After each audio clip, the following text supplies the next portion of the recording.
പൊതുവിദ്യാഭ്യാസ മേഖലയോട് സംസ്ഥാന സർക്കാർ കാണിക്കുന്നത് കടുത്ത അവഗണനയെന്ന ABVP. സാധാരണക്കാർക്ക് വിദ്യാഭ്യാസം നിഷേധിക്കുന്ന സർക്കാർ നിലപാടിനെതിരെ പ്രതിഷേധം ശക്തമാക്കുമെന്നും ABVP വ്യക്തമാക്കി. സംസ്ഥാന ബജറ്റിൽ ഉൾപ്പെടെ പൊതുവിദ്യാഭ്യാസ മേഖലയെ പിണറായി സർക്കാർ അവഗണിക്കുകയായിരുന്നുവെന്ന് ABVP ആരോപിച്ചു. ബജറ്റിൽ കഴിഞ്ഞ വർഷം അനുവദിച്ചതിന്റെ പകുതി തുകയാണ് ഈ വർഷം അനുവദിച്ചത്. പൊതുവിദ്യാഭ്യാസ മേഖലയോട് സർക്കാർ കാണിക്കുന്ന അവഗണനയുടെ തുടർച്ചയാണിതെന്ന് ABVP ദേശീയ നിർവാഹക സമിതി അംഗം യദുകൃഷ്ണൻ കുറ്റപ്പെടുത്തി.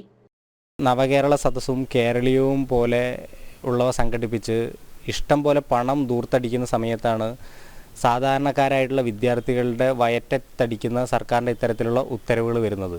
കഴിഞ്ഞ 2-3 വർഷങ്ങളായിട്ട് LSS USS സ്കോളർഷിപ്പ് വിദ്യാർത്ഥികൾക്ക് സർക്കാർ നൽകിയിട്ടില്ല. പട്ടികജാതി പട്ടിക വിദ്യാർത്ഥികൾക്ക് ഗ്രാൻസ് നൽകാൻ വേണ്ടിയിട്ട് സർക്കാർ തയ്യാറായിട്ടില്ല. അപ്പോൾ ഇത്തരത്തിൽ പൊതുവിദ്യാഭ്യാസ മേഖലയെ അപ്പാടെ തകർക്കുന്ന തരത്തിലുള്ള നിലപാടുമായിട്ടാണ് സർക്കാർ മുന്നോട്ട് പോകുന്നതെങ്കിൽ ശക്തമായിട്ടുള്ള പ്രതിഷേധങ്ങൾ നേരിടേണ്ടി വരും. വർഷങ്ങളായി LSSഉം USSഉം മുടങ്ങിക്കിടക്കുകയാണ്. പട്ടികജാതി പട്ടികവർഗ വിദ്യാർത്ഥികൾക്കടക്കം ലഭിക്കാനുള്ള ഗ്രാന്റ് ഇതുവരെയും നൽകിയിട്ടില്ല.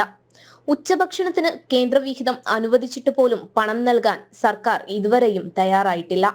മോഡൽ പരീക്ഷയ്ക്ക് പോലും വിദ്യാർത്ഥികളിൽ നിന്ന് പണം പിരിക്കുകയാണ്.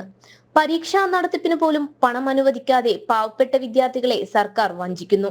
പൊതുവിദ്യാഭ്യാസ മേഖലയെ തകർക്കുന്ന സർക്കാർ നിലപാടിനെതിരെ പ്രതിഷേധം ശക്തമാക്കുമെന്നും നേതൃത്വം വ്യക്തമാക്കി. ജനം, കോഴിക്കോട്.